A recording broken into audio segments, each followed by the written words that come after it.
Chapter 9, the final tractate of Tractate Berachot, is a fairly long one. However, unlike the many previous chapters, which were predominantly focused on specific aspects of prayer, blessings, after blessings, or otherwise, this one's largely about all the general miscellaneous blessings that are made on all sorts of random things throughout Judaism. I'm not going to repeat every single blessing that's listed here verbatim, as that would take a very long time, as there are quite a lot of blessings listed. Instead, as I generally do with the series, I'll just have the exact text of the blessing pop up here, if it's relevant.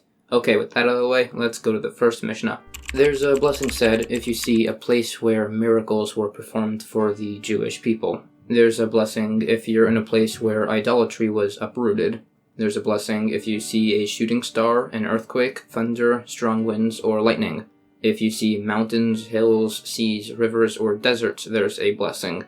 If you see the Great Sea, generally interpreted as the Mediterranean or another major ocean, you say a blessing, but only every 30 days. On rain and on good news, there's a blessing, which also applies to good news that can turn bad. On bad news, there's a blessing, which also applies to bad news that could turn good. On a new house or new clothes, there's a blessing. We also don't make a blessing or prayer on something retroactively. For instance, if your wife is pregnant, don't make a prayer now that it should be a boy. Or if you hear a commotion within your city, don't pray that it wasn't by your house at that point, because in theory, it would be already too late. Some say when you enter a dangerous city, you should pray when you go in and when you leave. Some say you should pray twice by both of those times. The prayers are for the future and for thanks. You should bless God for the good and for the bad, as it says, "You shall love Hashem your God with all your heart and with all your soul." Heart includes both your good and evil inclinations, and with your soul means even if God takes your life. It also says with all of your resources, which means with all your wealth, or it means that whatever you receive, you should thank God. In addition to all this, you should act respectfully by the temple entrance that's opposite the holy innermost part of the temple, and don't enter the temple itself with your staff, with your shoes, money, belt, or dust. Also, don't use the temple mount as a shortcut, and no spitting there either. Also, by the first temple, blessings would be ended with the words Ad Ha'olam, until the world, but the Sadducees, a heretical sect, started misinterpreting this to mean that there's only one world. So by the second temple, they established the words Min Ha'olam the Ad Ha'olam, from one world until the next world. In addition, based on some verses from the Torah, a person should greet another with the name of God. Okay, now in the Gemara, we're going to go through each of these individual points and blessings and expand on them a bit, basically for the rest of the chapter. First, blessings for miracles. This is only if the miracle was for a large number of people, not for an individual. But we see some people said the blessing for their personal miracles. One man was saved from a lion, one for a well of water that appeared for him miraculously, and another, a wild camel attacked him and then a wall broke apart, giving him a way to escape. So, an individual can say those personal blessings, but it has to be for a large number of people for it to be instituted for everybody. There are a number of such locations, where the Red Sea split, or the Jordan River split, the canyons of Arnon, the stones of Elgavish, the stone of the giant Og, the stone Moshe sat on during the war against Amalek, the remains of Lot's wife, and the fallen walls of Jericho. The canyon of Arnon was when some Ammonites decided to hide in caves of a canyon to ambush the traveling Jewish people, and the canyon walls closed together, crushing everybody inside. The stones of Elgavish is the miracle of hail that stopped when Moshe said to, and started again by Joshua during a war. The stone of Og is when the giant Og wanted to drop a massive stone on the entire encampment of the Jewish people as they wandered in the desert, so he lifted it up, but then ants bored through it, causing it to fall on his head, and then his teeth grew into the mountain, so it was locked over him, based on some verses. Anyways, then Moshe, who was 10 ames tall, took an axe that was 10 ames tall, and jumped 10 ames into the air, struck Og on the heel, and Og died. All the remaining things in the list are pretty self-explanatory based on their individual sources. Why do we say this blessing by Lot's wife, who turned to salt? That was kind of a punishment. Fine, so we say the blessing for something negative that happened over there. Also, we say the blessing about God remembering the righteous by Lot himself. In fact, even at a time of God's anger, he remembers the righteous, like we see by Lot and the story of Sodom and Gomorrah. Also, in regards to the wall of Jericho, it says that it was swallowed into the ground because the wall was just as wide as it was tall and couldn't really just fall over, so it was swallowed into the ground. Also, we thank God for 4 things: someone who travels across a desert, across an ocean, someone who was sick and got better, and someone who was released from prison. Each of these is based off of an individual verse. The blessing said is Baruch HaGomel, and must be before 10 people. Some say 2 of them must be Torah scholars, and it's an unresolved issue. There's also a story mentioned of someone who was sick and got better, so somebody said this blessing for him before 10, and he said Amen. 3 types of people need protection: a sick person, a groom, and a bride. Some add a woman who recently gave birth, a mourner, and Torah scholars by night. It's also taught that there are 3 things that prolong your life: prolonging your prayer, prolonging your meals, and prolonging your restroom. This about prolonging your prayer is assuming you're not expecting your prayer to be fulfilled. Instead, you should rely more on God's mercy. You should prolong your meal, as it gives more time for poor people to come by so you could feed them. The restroom thing is just about health benefits, and it depends on how you sit. Then it says 3 things that, when done, shorten your life: being given a Torah scroll and not reading from it, being given a cup of wine for a blessing and not saying the blessing, and someone who assumes authority. These are all based off verses, and it says that Yosef passed away before his brothers as he assumed authority. Also, there are 3 things that require God's mercy: a good king, a good year, and a good dream, all of which are based on verses. In addition, a person shouldn't appoint a leader without first consulting the community, as God asked Moshe to ask the Jewish people if he could put Bezalel in charge of the construction of the tabernacle. Bezalel's name means "in the shadow of God," to reflect his wisdom, how he built the tabernacle properly and interpreted everything properly in the order of assembly, building the tabernacle first and then its implements. He also knew how to create using letters in the same way the world was created, which is a more Kabbalistic notion.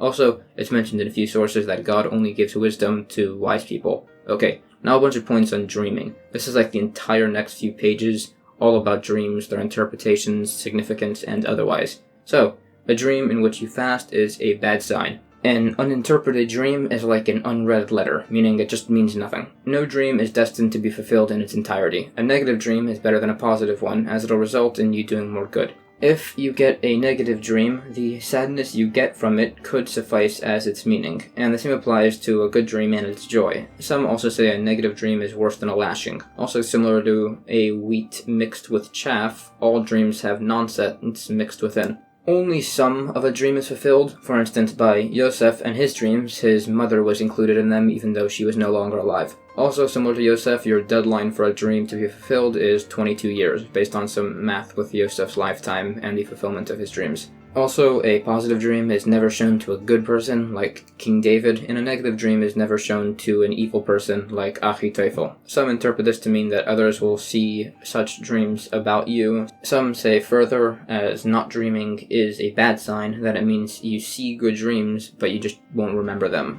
If you see a dream and you're upset, have it interpreted before 3 people in order to fix it, as everybody will interpret it for good.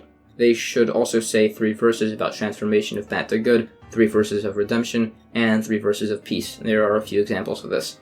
There's also a similar ceremony to do if you're afraid of the evil eye. Hold onto your thumbs with your other hands and say a prayer about how you're a descendant of Yosef who was unaffected by the evil eye. If you're afraid of using the evil eye on someone else, you should look at the surface of your left nostril. Also, if you're sick, don't tell anyone during the first day, but do tell people after, as people who care about you will pray for you, and people who hate you will be happy, so that will end up benefiting you. Also, you can say dreams speak lies, or perhaps not, based on your dream, as a true dream is sent from an angel and a false dream is from a demon. There's also a point that somebody went around to get interpretations for his dream and got 24 different interpretations, and all of them ended up being true. Also, as a very important rule for dream interpretation, as long as it fits with the dream, all dreams' meanings follow according to the way they're interpreted. Meaning, whatever you interpret them, that's what the dream's gonna mean. By Yosef's dreams, the people knew he was right as they dreamed their dream and the interpretation of the other guy's dream. If you dream of a verse from the Torah, it's a minor prophecy. Also, 3 types of dreams are destined to be fulfilled. A dream right before you wake up, a dream somebody dreamed about you, and a dream interpreted within a dream. And some also say a dream you have multiple times. Some people say simply that dreams are just a product of what you were thinking about during the day, which is why you never dream of something that's impossible to exist. In fact, a Roman emperor once asked a sage what he would dream that night, so the sage told him he would dream that he'd be overthrown and humiliated. So that's what he was thinking about all day, and that's what he ended up dreaming about. This also happened to a King Shapur. Okay, now is a very famous story from the Gemara. There was this guy named Bar Hedia who was a dream interpreter. 2 sages repeatedly came for dream interpretations, one of which paid him and he received good interpretations, and the other didn't pay him, so he received negative interpretations. This occurred even when they had the same dreams, and of course his interpretations always came true, so the guy who didn't pay was pretty upset. There was a bunch of examples of these dreams and their positive and negative interpretations, so the second sage started paying the guy and he started receiving positive interpretations for his dreams all of a sudden, all of which came true. Anyways, the dream interpreter left on a trip, but left his book of interpretations behind. So, the second sage decided to look inside, take a quick peek, and see what was written within, and all it said was that all dreams follow their interpretations, which is what we said above. So the guy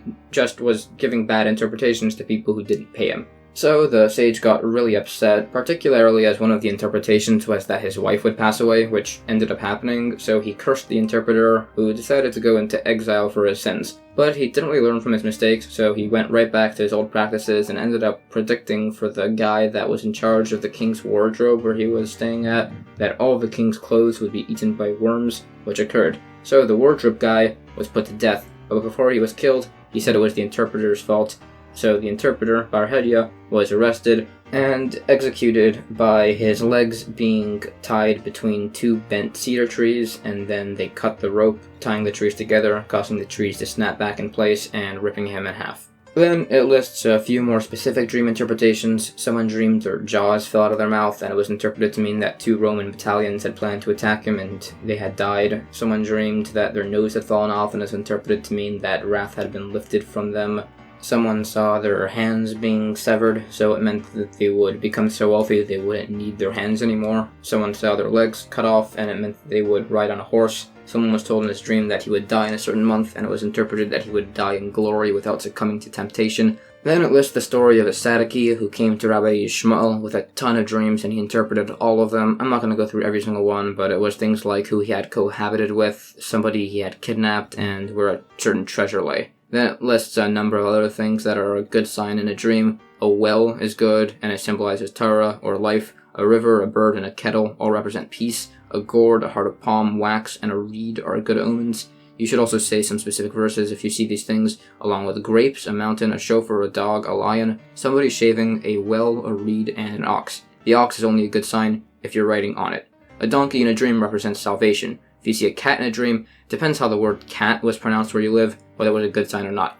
White grapes and black grapes, only when they're in season, are a good sign. A white horse, or a red horse that is trotting calmly, is a good sign. Seeing Yishmael, the biblical figure, in a dream means God has heard your prayer. A camel in a dream means God has changed his mind about you dying. Seeing Pinchas in a dream means a miracle will happen for you. The same for elephants, and even more so for multiple elephants, specifically if the elephant is saddled. The name is Hunna, and even more the name is Hanina, Hananya, and Yochanan, being written down in a dream, all mean a miracle will happen for you. The word hefsid, eulogy, means God has spared and redeemed you.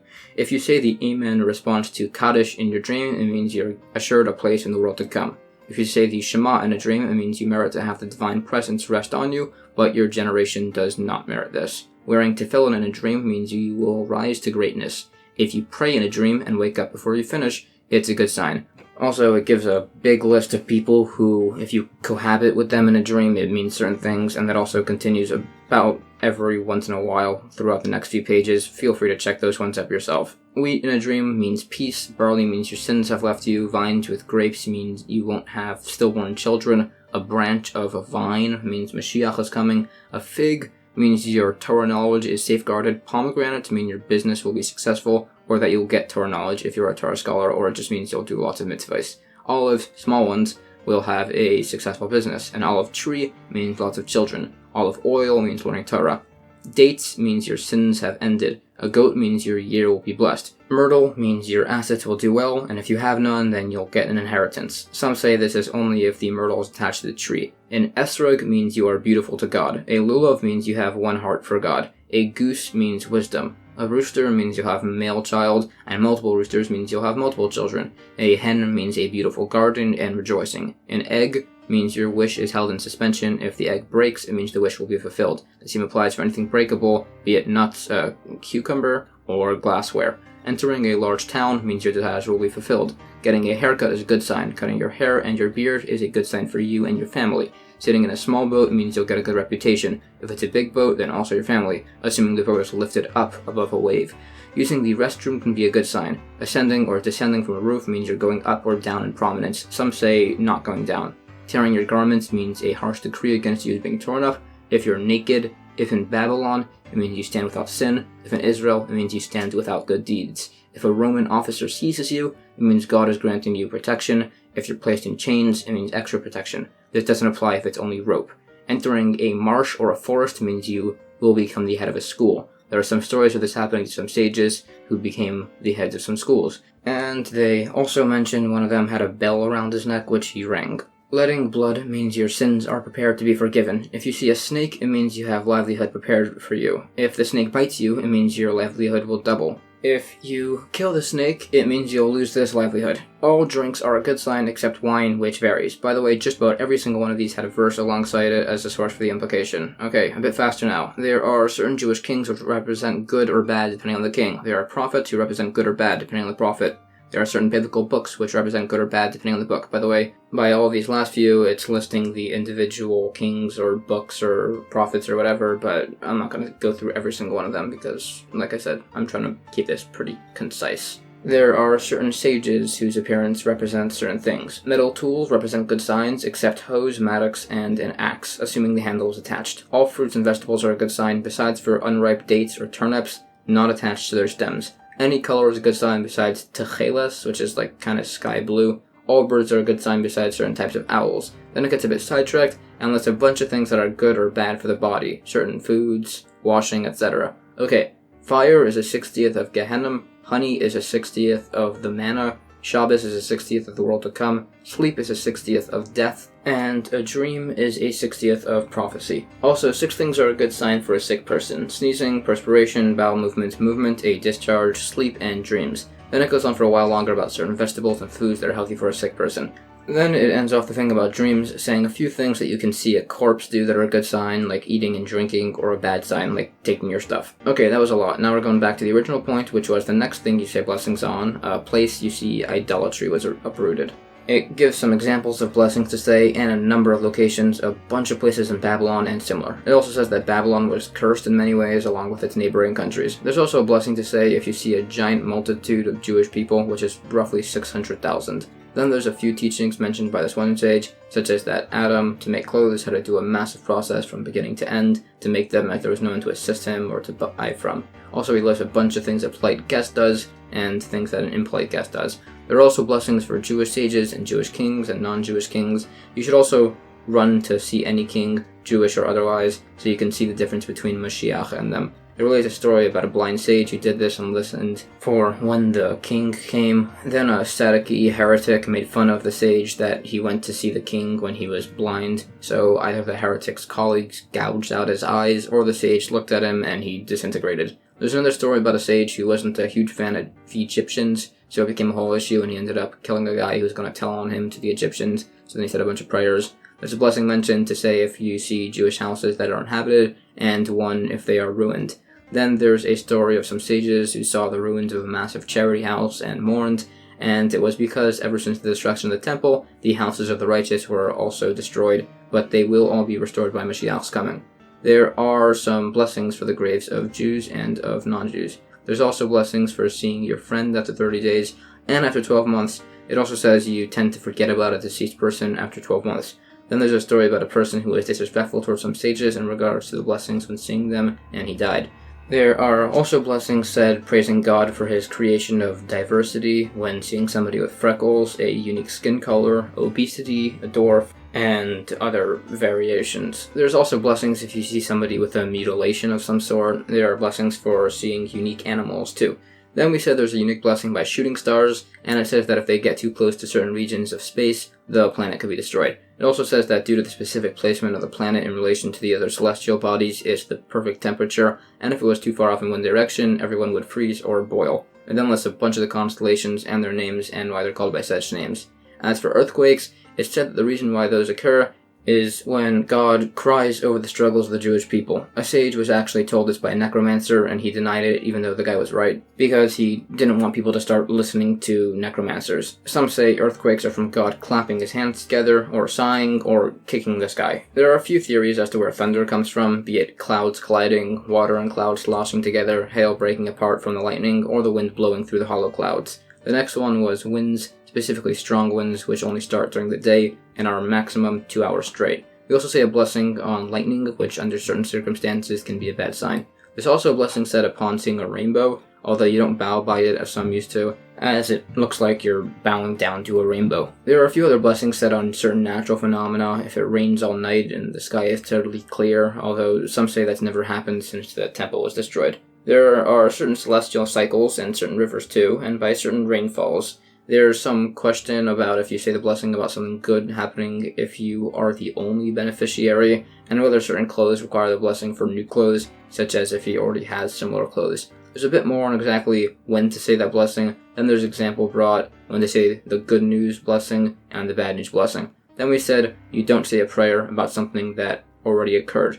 However, you see Leah, the biblical character, prayed when she was pregnant for her last child that it should be a girl, so her sister could have another of the 12 sons who would form the 12 tribes, and she had a daughter, Dinah. But that's an exception, as it was a miracle, or it was during the first 40 days of the pregnancy prior to the full development of the fetus. It also says that it depends on what happened during the act of intimacy that the gender of the child is decided. Also, in regards to the other point, you should trust in Hashem that if you hear something unfortunate happening, that at least you're not affected. There's a few stories about this, bringing out the point not to have stress or anxiety about things outside your control because Hashem is in charge. Then it lists the prayers said if you're entering a dangerous city, but specifically a city where they execute without judgment, or according to others, even a city where they judge first, as you might not be able to argue your innocence. There's also prayer said when you enter a bathhouse, as those could have the danger of collapsing. Others say not to say a blessing by dangerous times, as you don't want to give the Satan an opening. There's also a blessing when you exit a bathhouse safely. There's a story brought about the dangers of a bathhouse,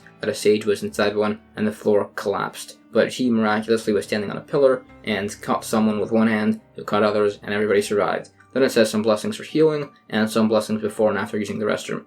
There's blessings for when you go to sleep, in addition to the Shema, and blessings for when you wake up, some of which are included in the morning blessings we say daily. There are 15 of these individually, covering just general stuff about your life, the morning, and you waking up, and are all said as part of the morning Berachot prayers. Then it says we need to bless God for good or bad, which has many sources for this. There's a famous story of this where Rabbi Akiva was traveling with a rooster, a donkey, and a lamp. His rooster and donkey were eaten by wild animals, and his lamp blew out, and this was after he wasn't allowed lodging in a city. The next morning he found that an army had attacked the city and captured everybody inside, but he wasn't found because he didn't have any light from a lamp or an animal to make noise, so he said from this that everything God does is for the good. A few other teachings: your words should be few before God. Man has two inclinations, or two souls, a good inclination and an evil one. Some say Adam and Eve were originally combined as one person back to back, and were then separated. Specifically, the man was in the front because it's not modest for a man to walk behind a woman,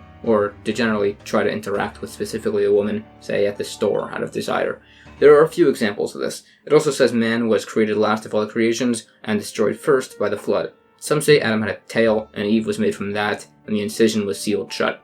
Some say God originally wanted to make two separate people, but then made one and formed the other from him. Some say that some of these words that we're using as sources actually just mean that God braided Eve's hair. Some say it means that Eve was shaped specifically in a way for childbirth. Others say that God made Adam and Eve's wedding arrangements, and you can learn from this that an important person should help lesser people with their weddings without taking issue with that. Some teach the evil inclination is comparable to a fly, others to wheat. It also explains how the body makes decisions for good or otherwise. It said that a righteous person is ruled by his good inclination, a wicked person by his evil inclination, and an in-between person by both.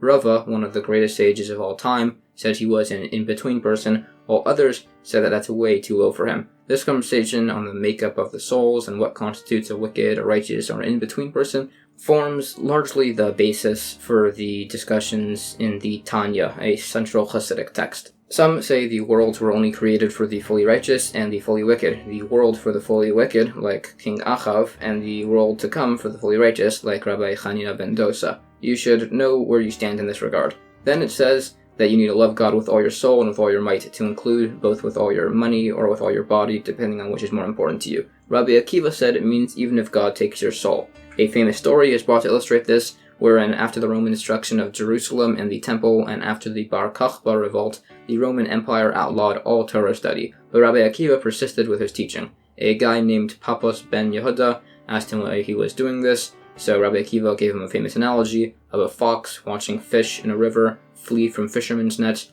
and the fox asked them why don't they just come up onto dry land with him to be safe, and they answered that leaving the source of their life, the water, would spell death for them for sure. So too with the Jewish people, that Torah is their life, and it would be better to continue study and risk persecution from the Romans. Later, they were both arrested, and Pappos mourned that Rabbi Akiva had been arrested for teaching Torah, while he had been arrested for something irrelevant. Rabbi Akiva was eventually executed by having his flesh flayed off with iron combs, and while this happened, he said the Shema prayer, as he said above, to love God even if he takes your soul. He said the Shema as he died, and prolonged the last letter of the prayer in the word Echad as he died, and a voice from heaven commended this. The angels of heaven got upset at God, saying this is the reward he gets for all the Torah he learned, and then a voice called out that he was destined for life in the world to come. Okay, the next part of the Mishnah was about acting respectfully near the temple. This is specifically within the boundaries of Mount Scopus, where you can actually see the temple without something in the way and while the temple is standing. In addition, these caveats also apply to when you use the restroom, so as to not do it towards the temple. Some are stricter and say this applies even outside of Israel. Then it mentions some points about proper restroom etiquette. As stated, you should face the proper direction, you should only uncover yourself while sitting down, and you shouldn't use your right hand. There are a few reasons why the right hand, because the Torah was given with the right hand, you tie your tefillin with your right hand, and you point in the Torah with your right hand while reading. Some also say because you write with that hand.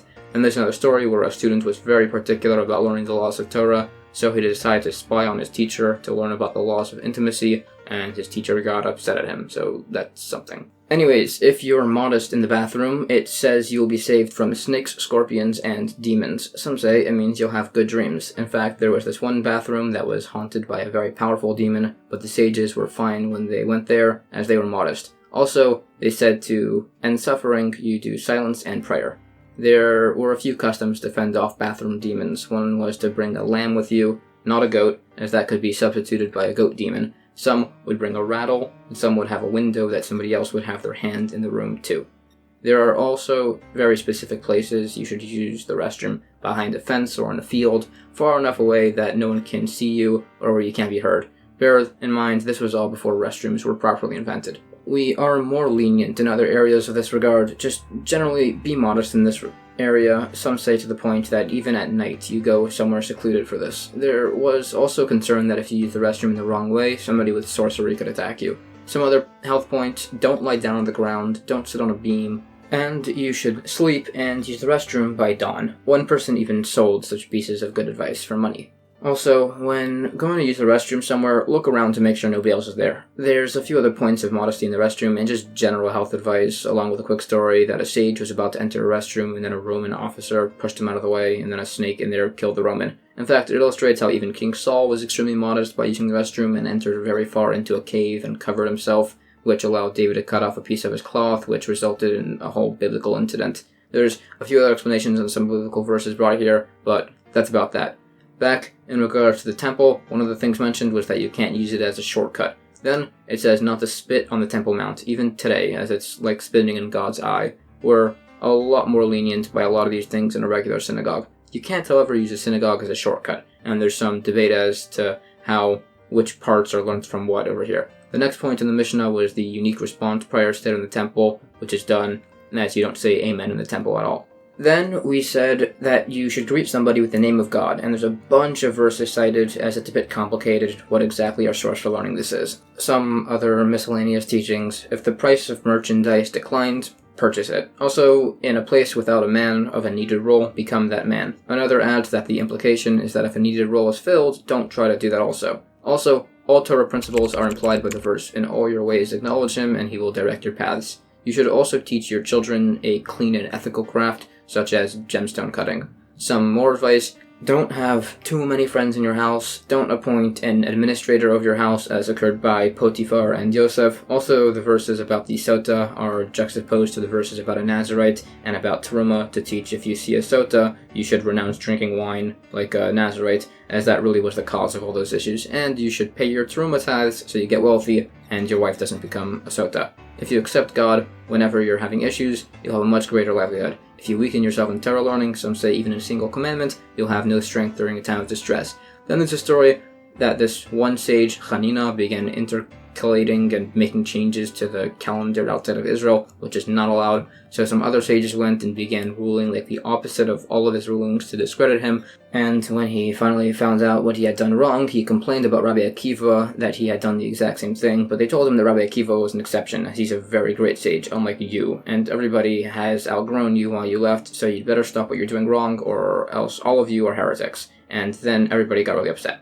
There's a few of the verses explained at length here in regards to Moshe and God. It has some points about not studying by yourself, and some points about how properly and rigorously a person should study Torah, particularly monetary laws, as they are exceptionally complex. A few other teachings, largely about the importance of assisting Torah scholars and having them at your homes, which results in blessings of many children. Another teaching, somebody that tries to force the moment, it will push back against him, but if you yield, the moment will yield to you. This is referenced by a sage who waited many, many years, never accepting any forms of honor, and eventually became the head of a school. Some other teachings, King David prayed in the merit of specifically the forefather Jacob, as he has responsibility being the progenitor of the 12 tribes. Also, if you partake in a meal with a Torah scholar, it's as if you benefit from the radiance of the Shekhinah, the divine presence. When you leave somebody, say, go to peace, as Yisroi said to Moshe not to go with peace, like David said to his son Avshalom, who was hanged right after that. But do say go with peace to a dead person. Somebody who leaves a synagogue and immediately goes to study in a study hall merits to greet the face of the divine presence. Also, Torah scholars have no rest, not in this world, nor in the world to come. They also increase peace in the world, and with that, Tractate Berachot ends by quoting several verses about peace. So yeah, with that said, that is roughly, or at least a very concise summary of the entire Tractate Berachot. Thank you so much for watching.